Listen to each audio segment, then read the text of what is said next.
Hello Honey's, நான் உங்கள் woodland angel. சாம்பலானாலும் காதல் செய்வேன் என்ற சீரீஸோட அடுத்த எபிசோட் தான் பார்க்க வந்திருக்கோம். இந்த எபிசோடில் பார்த்தீங்கன்னா மூன்லாட் சொல்கிறாரு ஹீரோயினை பார்த்து, ஏமா உங்கள் ரெண்டு பேருக்கும் நடுவில் நிறைய மிஸ் அண்டர்ஸ்டாண்டிங் இருக்குமா, அது நீங்கள் பேசி தீர்த்தம் தான் சரியாகும் அப்படின்னு சொல்லிட்டு ஸ்னேக்கி மோட்டலும் அதே தான் சொல்கிறாரு. அதே நம்ம டீமன் வேர்ல்டில் கட்டுறாங்க. நம்ம ஹீரோவும் செகண்ட் ஹீரோயினும் ஒன்றா நின்று பேசிகிட்டு இருக்காங்க. சப்போஸ் மட்டும் இப்போ மட்டும் வந்துட்டு உன்னை ஹீரோயினை கூட்டிகிட்டு போக செகண்ட் ஹீரோ வரலன்னா நீ அவளை கொண்டிருப்பியா அப்படின்னா அவர் யோசிச்சு பார்க்குறாரு. நிஜமாலுமே என்னால் உன்னை என் கையில் கொல்ல முடியுமா அப்படின்னு யோசிச்சு பார்த்தாலும் செகண்ட் ஹீரோயினுக்கு கண்டிப்பாக அப்படின்னு சொல்லிடுறாரு. இங்கே ஃப்ளாரா இமோட்டலை காட்டுறாங்க. நம்ம ஸ்னேக் இமோட்டல் குளிச்சிட்ருக்காரு. அந்த சமயத்தில் தெரியாமல் ஹீரோயினோட ஃப்ரெண்டு வந்துடுறாங்க. ஸோ அவங்களுக்கு அந்த மெடிசன் எடுத்துகிட்டு அவர் உடனே வைக்கப்படுறாரு. இந்த பொண்ணு அதுக்கு மேலே வைக்கப்படுது. அவர் சும்மா விளையாடுறாரு. ஆனால் இந்த பொண்ணு வந்துட்டு பயந்துட்டு சும்மா ப்ளஷ் ஆக்கி அப்படியே சும்மா ஹார்ட் பீட்டெல்லாம் பவுன்ஸ் ஆக்கி ஓடி வந்துடுது. நான் போய் இன்னொன்று எடுத்துகிட்டு வரேன்னு சொல்லிட்டு அவரும் நீ கொட்டிட்டு நான் எப்படிமா மருந்து சாப்பிட அப்படின்னு சொல்லணும்னா அவர் ஓடி வந்துடுறாங்க. வெளியே வந்துட்டு அவங்க நினச்சி பார்த்துட்டு எனக்கு ஏதோ டிசீஸ் வந்துருச்சோ அப்படின்னு நினச்சிட்டு அவங்க போயிடுறாங்க. அதே அடுத்த நிமிஷம் நம்மளோட டீமன் வேர்ல்டு கட்டுறாங்க. மூசு மயங்கி கிடக்கிறாரு. அவருக்கு வந்து கொஞ்சம் கொஞ்சமாக மறதி ஆக்கிட்டு இருக்கு. அதனால் அவர் என்ன பண்ணுறாருன்னா அங்கே இருக்க ஒரு செவத்தில் வந்துட்டு இந்த மாதிரி June 6 வந்து எனக்கு கல்யாணம் அப்படின்னு சொல்லிட்டு எழுதி வைக்கிறாரு. அந்த பிரின்சஸோட பேரையும் தான் எழுதி வச்சுருக்காருன்னு நினைக்கிறேன். அப்போ அங்கே இருந்துட்டு அவர் அப்படியே மயங்கி எழுதிட்டு இப்படி படுத்து கிடக்கும்போது அதை பார்த்துட்டு நம்மளுடைய டீமன் லார்டு, அதாவது அந்த கரெக்டாரசர் இருக்கார்ல, அவர் வந்து பிரின்சஸை கூட்டிகிட்டு வந்து அவங்க முன்னாடியே கத்தியால் குத்துறாங்க. நீ இப்போ வந்து செய்கிறியா இல்லையா அப்படின்னு சொல்லிட்டு உடனே நான் அந்த அம்பு செஞ்சு தரேன் அப்படின்னு சொல்கிறாங்க. வெளியே வந்து பார்த்தா அது சும்மா ஹாலுசினேஷன். ஏன்னா இப்போ மூசு தான் இருக்கார் இல்லையா, வீக்காக இருக்கும்போது அவருக்களால் சரியாக கண்டுபிடிக்க முடியல. அவங்க கூட ஒரு அசிஸ்டன்ட் இருப்பானே, அவனை தான் வந்துட்டு பிரின்சஸ் தான் நடிக்க வச்சுருக்காங்க. அந்த சமயத்தில் நம்மளோட ஹீரோ கட்டுறாங்க. ஹீரோ நின்று அங்கே யோசிச்சுட்ருக்காரு. பக்கத்தில் ஒருத்தவங்க வாசிச்சுட்ருக்காங்க. இன்ஸ்ட்ருமெண்ட் சிங் அப்படின்ற இன்ஸ்ட்ருமெண்ட்டை தான் அவர் வாசிச்சுட்ருக்காங்க. அப்போ ஹீரோயினை வர்றதை வந்து அவங்க சொல்கிறாங்க, வாட்டர் மோட்டல் வந்து உங்களை பார்க்க வந்திருக்காங்கன்ட்டு. அப்போ ஹீரோயின் கிட்ட வந்து ஹீரோ வந்து பேசுகிறாரு. சரி நீங்கள் போங்க அப்படின்னு சொல்லிட்டு அப்போ ஹீரோயின் சொல்கிறாங்க, என்ன மன்னிச்சிட்டு நான் தப்பு பண்ணிட்டேன் அப்படின்னு சொல்லிட்டு ஹீரோட பேர் சொல்லும்போது எவ்வளோ தைரியம் தான் டீமன் லார்டோட பேரை சொல்லி கூப்பிடுவேன், நான் உன்னை கொல்ல மாட்டேன்ற தைரியமா அப்படின்னு சொல்லிட்டுலாம் கேட்காங்க. நான் உன்னை கொன்றுவேன் அப்படின்னு சொல்லிட்டு மிரட்டுறாங்க. அப்போ சொல்கிறாங்க, நீ வந்து என்ன வேணாலும் செய்யலாம், ஆனால் நான் உன்னை குத்துனதுன்னு நினச்சது வந்து தப்பு தான், எனக்கு இப்போ புரிஞ்சிச்சு. அது மட்டும் இல்லாமல் அந்த டைமில் எல்லா தப்பும் உன்கிட்ட தான் காட்டுச்சு.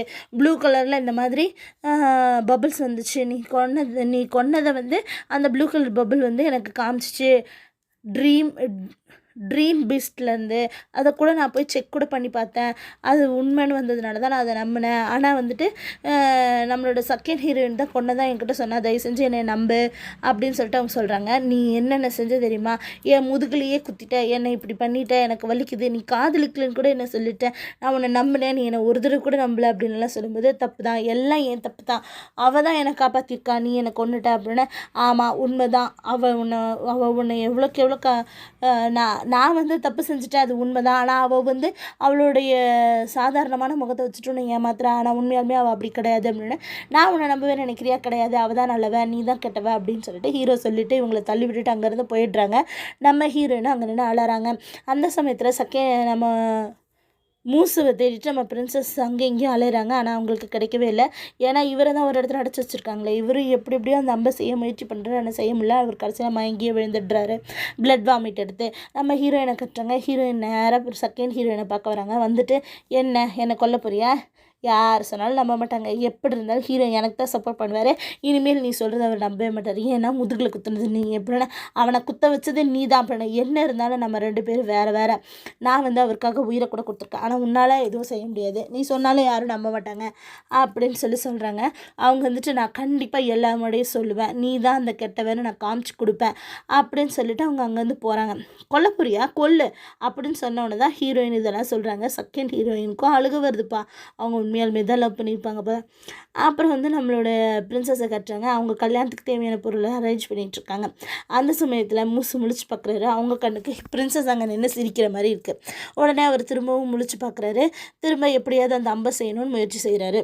ஹீரோயின் வந்து அங்கேருந்து வந்தோடனே ஒரு ஒரு டே அண்ட் நைட்டாக அங்கேயே உட்காந்தே இருக்காங்க. அதை பார்த்துட்டு கேரட் ஃபேர் வந்துட்டு ஏமா ஒரு டே நைட்டாக இப்படி உட்காந்துருக்கேன் என்னமாச்சு அப்படின்னு. ஸோ நம்மளோட செகண்ட் ஹீரோயின் சொல்கிறதெல்லாம் உண்மை தான். ஏன் அப்படின்னா நான் தான் அவனை கொன்னேன். நான் சொல்கிறத யாருமே நம்ப மாட்டாங்க. ஏன்னா நான் சொன்னதை அவன் சொல்லும்போது நான் நம்பலை. இப்போ நான் சொன்னால் அவன் எப்படி நம்புவான்? எல்லா தப்பும் என் மேலே தான், நான் அவன் காதலுக்கு தகுதி இல்லாதவ அப்படின்னு சொல்லி அழுதுட்டு இருக்கும்போது அவங்க ஃப்ரெண்டு ஓடி வராங்க, பூக்கள் எல்லாம் காணாமல் போகுதுன்னு சொல்லிட்டு. அப்படின்னா ஹீரோக்கு உண்மை தெரிஞ்சிருச்சா அப்படின்னு சொல்லிட்டு பார்க்குறாங்க. ஏன்னா அந்த இவங்க வந்து அவங்களோட பெட்டல்ஸ்லேருந்து ஒன்று எடுத்து ட்ரூ ஃபார்ம் பெட்டல்ஸ்லேருந்து ஒன்று ஹீரோக்கு கொடுத்தாங்க இல்லையா, அதை வச்சு அவர் பூக்களை எந்த இடத்துல என்னாலும் வர வைக்கலாம்.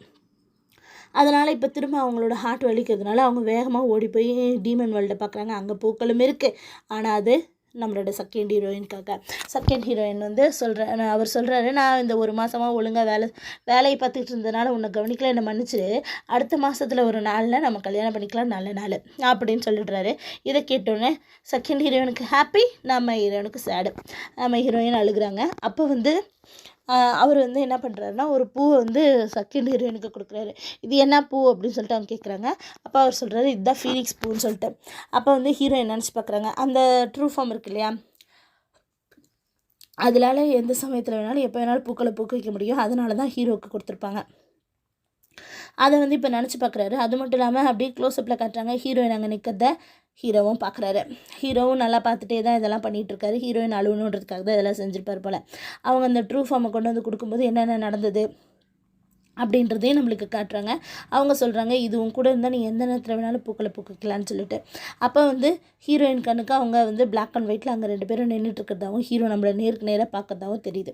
அப்போ வந்து அவர் சொல்கிறாரு நம்ம சீக்கிரமாக அடுத்த மாதத்துலேயே கல்யாணம் பண்ணிக்கலாம், இதுக்கு முன்னாடி நடந்த நீ எனக்காக எத்தனையோ விஷயங்கள் செஞ்சுருக்க அப்படின்னு சொல்லிட்டு சொன்னோன்னா உடனே அவங்களும் வந்துட்டு சந்தோஷப்பட்டாங்க. ஹீரோயின் அழுறாங்க. அப்போ வந்துட்டு நீ போமா நான் வந்துடுறேன் அப்படின்னு சொல்லிட்டு செகண்ட் ஹீரோயின்கிட்ட சொல்லிட்டு இப்படி வராரு. பார்த்தா ஹீரோயின் அங்கே நின்றுட்டுருக்காங்க. அப்போ ஹீரோ வராங்க. ஹீரோ வந்துட்டு அவங்களோட பெட்டலை திரும்ப அவங்ககிட்டே கொடுக்கும்போது அவங்க வாங்க மாட்டேன்றாங்க, அது கீழே விழுந்துருச்சு. அப்போ வந்து அவங்க அதை எடுக்கிறதுக்கு குமிறாங்க, உட்காந்து அழுகுறாங்க. அப்போ ஹீரோட கை சும்மா இல்லாமல் அவங்கள தொட போகுது, ஆனாலும் அதை கண்ட்ரோல் பண்ணிட்டுறாரு. அப்போ ஹீரோயின் சொல்கிறாங்க நான் அவனை லவ் பண்ணுறேன்ட்டு. ஆனால் ஹீரோ வந்துட்டு அப்படியே அழறாரு. அப்போ அவங்க சொல்கிறாங்க நான் வந்து எனக்கு வந்து அப்போ காதல்னாலே என்னன்னு தெரியாது, ஏன்னா நான் அந்த கேர்ஸ் வச்சுருந்தேன், அந்த பில் எனக்குள்ளே இருந்ததுனால தான் என்னால் எதையுமே உணர முடியல, தயவு செஞ்சு புரிஞ்சுக்கோ அப்படின்னு சொல்லும்போது எனக்கு நல்லா ஞாபகம் இருக்குது, காதலிக்கிறியன்னு நான் உன்னை கேட்கும்போது நான் சாக கிடக்கிற சமயத்தில் நான் கேட்கும்போது நீ இல்லைன்னு சொன்னேன், அதே இன்னொரு தடவை நீ வந்து என்னை காதலிக்கிறேன்னு என் முன்னாடி சொன்னீங்கன்னா உன்னை கொன்னுடுவேன் அப்படின்னு சொன்னேன். இல்லை அந்த பில் இங்கே பார் சும்மா அது ஒரு எக்ஸ்கியூஸாக சொல்லிகிட்டு இருக்காத அப்படின்னு சொல்லிட்டு ஹீரோயினை திட்டிட்டு அந்த இடத்த விட்டு போகிறாங்க. அப்போ ஹீரோயின் வந்துட்டு தான் கையில் இருந்த அந்த ட்ரூ ஃபார்மை கையிலேயே அப்படியே ஸ்மாஷ் பண்ணி அப்படியே கையிலேருந்து ரத்தமாக ஊற்றுது. ஆக்சுவலி ஹீரோவுமே அந்த பக்கம் போயிட்டு அதை நினச்சி அழறாங்க. அப்போ வந்து கையில் இருந்த ரத்தம் கீழே சொட்டினோன்னே அதுவும் அந்த ட்ரூ ஃபார்ம்லேயே தானே ரத்தம் பட்டு சொட்டுது, அதனால் மேலே இருந்து பனித்துளியாக பொழியுது. அதுவும் எப்படின்னு சொல்கிறீங்க, ரெட் கலரில், அந்த ட்ரூ ஃபார்ம்லேயே ரெட் கலராக அப்படியே கொட்டுது. அதை பார்த்துட்டு ஹீரோவும் அழறாரு, ஹீரோயினும் அழறாங்க. என்ன தான் அழுதாலும் இன்னொரு தடவை சேர முடியாதுன்றதை ஹீரோயின் புரிஞ்சுக்கிறாங்க. அப்படின்னு நொந்து போயிடுறாங்க. அந்த சமயத்தில் ஹீரோ கட்டுறாங்க. ஹீரோ அழுகிற அவருக்கும் பிளட் வாமிட் வந்து அப்படியே அவரும் மயங்கி விழுற மாதிரி நடந்து போகிறாரு. ஹீரோயினும் அதே மாதிரி நடக்கிறாங்க. அவருக்கு நெஞ்சே வலிக்குது. அந்த டைமில் அப்படி நடந்து வரும்போது பார்த்திங்கன்னா செகண்ட் ஹீரோ பார்த்துட்றாரு, நீயும் நானும் ஒரே மாதிரி தான், 2 பேருக்கும் காதல்னால வலி தான் அதிகமாகுது, தயவு செஞ்சு நம்ம பின்னாடி போக முடியாது பாஸ்ட்டுக்கு, அதனால் நீ அவனை விட்டுடு, நீயும் நிம்மதியாக இரு அப்படின்னு சொல்கிறாங்க. ஹீரோயினை அழுறாங்க. அதே இங்கே கட்டுறாங்க. மூசு கஷ்டப்பட்டு அந்த அம்பு செய்ய போகிறாரு, முடியல, திரும்ப மயங்கி விழுகிறாரு, எந்திரிக்கிறாரு. இப்படியே போய்கிட்டு இருக்கும்போது அப்போ வந்து அந்த கெட்ட அரசரோட அசிஸ்டன்ட் சொல்கிறான், ஐயோ அவனுக்கு சத்தியே பத்தலைங்க, எப்படிங்க செய்வான் அப்படின்னும் போது அப்படியா சரிவா அப்படின்னு சொல்லி கூட்டிகிட்டு போய் இந்த அசிஸ்டண்ட்டையே வந்து மூசுக்கு ஸ்ட்ரென்த்தாக கொடுக்குறான். ஒன்று நீ மட்டும் இந்த அம்பு செய்யலைன்னா உன்னோட பிரின்சஸ்க்கும் இந்த நிலமை தான் அப்படின்னு சொல்லிட்டு அவனை அப்படியே கொடுமை பண்ணும்போது பிரின்சஸோட பேரை கேட்ட உடனே நம்ம மூசுக்கு ஞாபகம் வந்துடுது. உடனே அவசரமாக எழுந்திரிச்சு அவன் அந்த அசிஸ்டண்ட்டோட பவரை வாங்கிக்கிட்டு அவனுக்கு அந்த அம்பை செய்கிறாரு. அப்படி செய்யும்போது பார்த்திங்கன்னா அந்த சோலெல்லாம் இருக்க ஒரு ரிவர் இருக்குல்ல, அது அப்படியே கொந்தளிக்குது. இது ஏன் திடீர்னு இப்படி கொந்தளிக்குது அப்படின்னு சொல்லிட்டு ஹீரோயின் யோசிக்கிறாங்க, பிரின்சஸ் யோசிக்கிறாங்க. பிரின்சஸ்க்கு உடனே ஞாபகம் வந்துடுது நம்ம மூசு வளதான்ட்டு. அவங்க மூசு தேட்டத்துக்கு ஓடுறாங்க. இங்கே செகண்ட் ஹீரோயின் வந்து எல்லாருக்கிட்டையும் கல்யாணத்துக்கு தேவையான வேலைகள் எல்லாம் செஞ்சுக்கிட்டு இருக்காங்க. அந்த சமயத்திலேயே அப்படியே பேலஸை கட்டுறாங்க. ஹெவன்லி பேலஸில் நம்ம ஹீரோயின் மயங்கி கிடக்குறாங்க. நம்ம ஹீரோ வந்து செகண்ட் ஹீரோ தன்னோட பாஸை கொடுத்துட்ருக்காரு. அந்த சமயத்தில் அவரோட அசிஸ்டன்ட் போட்டு கேட்குறாங்க, ஏங்க இந்த மாதிரி நீங்கள் ஒவ்வொரு தடவையும் உங்களை நீங்கள் காயப்படுத்திக்கிட்டு எங்களுக்கு உதவி செய்கிறீங்க, இது உங்களுக்கு ஒர்த்தா அப்படின்னோடனே என்ன நடந்தாலும் பரவாயில்ல, இவ்வளோ நான் காப்பாற்றுவா அப்படின்னு அவங்க சொல்கிறாங்க. ஹீரோயின் முழிச்சிட்டு தான் இருந்திருப்பாங்க போல் இவ்வளோ நேரம். அவர் எந்திரிச்சு போன உடனே என்னை மன்னிச்சிடு அப்படின்னு சொல்லிட்டு ஹீரோவை பார்த்து சொல்கிறாங்க. அப்போ அந்த அசிஸ்டன்ட் பொண்ணு வந்து பார்க்குறாங்க. பார்த்தா பூக்கள் எல்லாம் திரும்பி வந்துருச்சு. அவங்க அங்கே ஒரு புக் இருக்குது, அதை பார்த்தோன்னா ரூமில் யாருமே இல்லை. அப்போ அந்த புக் இருக்குது, அதை பிடிச்சி பார்க்குறாங்க. பார்த்தா அதில் வந்து இன்ஸ்ட்ரக்ஷன்ஸ் எல்லாம் இருக்குது. என்னன்னு பார்த்தீங்கன்னா, இதெல்லாம் வந்து லவ்க்குரிய அசம்ஷன் அப்படின்னு சொல்லிட்டு சொல்கிறாங்க. என்னென்னா படபடக்கிறது, முகம்லாம் செவக்கிறது, அவங்கள பார்த்தா சந்தோஷப்படுறது, இதெல்லாம். அந்த டைமில் நம்ம செகண்ட் ஹீரோ அந்த பக்கம் வந்துடுறாரு. என்னாச்சு அப்படின்னு கேட்கும்போது, இந்த மாதிரி என் ஃப்ரெண்ட் ஒருத்தவங்களை பார்க்கும்போதெல்லாம் படபடப்பாக இருக்குது, சந்தோஷமாக இருக்குது, ஹார்ட்டெல்லாம் துடிக்குது, உடம்பெல்லாம் முகம்லாம் செவக்குது அப்படின்னோடனே, அப்படியே அது காதல் தான். பொண்ணுங்க காதலை சொன்னால் உடனே ஒத்துக்குவாங்களாம். உன் ஃப்ரெண்டு கண்டிப்பாக ஒரு பொண்ணாக தான் இருப்பாள், அவளை உடனே காதலை சொல்ல அந்த பையன் ஒத்துக்குவானோம்னா, அப்படியே அப்பா ஐ லவ் யூ அப்படின்றா. அவர் குடிச்சிட்டு கீழே துப்பிடுறாரு. ஐயோ என்ன மன்னிச்சிருமா, நான் இந்த இடத்த விட்டு போகிற மாட்டேன், அங்கேருந்து ஓடி போயிடுறாரு. அதே ஹெவன்லி பேலஸை கட்டுறாங்க. அங்கே வந்து டெஸ்டினி லார்டும் நம்ம மூன் லார்டும் உட்காந்து செஸ் விளையாண்டுட்ருக்காங்க. அப்போ பார்த்திங்கன்னா நான் ஜெயிக்கணும்னு சொல்கிறாரு. நீ 2 மணி நேரமாக இதுதான் சொல்லிட்டு இருக்க, சீக்கிரம் அதை வெய்யா அப்படின்னு சொல்லிட்டு அவங்க பேசிகிட்டு இருக்கும்போது, அப்போ வந்து இவங்களுக்கு ஒரு லெட்டர் வருது. அந்த லெட்டரில் வந்துட்டு நம்மளோட ஹீரோவும் செகண்ட் ஹீரோயினும் கல்யாணம் பண்ணிக்கிற மாதிரி வருது. அப்போ வந்து இந்த டெஸ்டினி லார்ட் சொல்கிறாங்க, இது எல்லாமே விதி தான், அதனால தான் இப்படி நடக்குதுன்னு சொல்கிறாங்க. இதை நம்ம சரி பண்ணணும்னு அவங்க 2 பேர் பேசுகிறதோட இந்த எபிசோடு முடியுது. அடுத்தடுத்த எபிசோடை பார்க்கறதுக்கு என் சேனல் சப்ஸ்கிரைப் பண்ணுங்கள். தேங்க்யூ.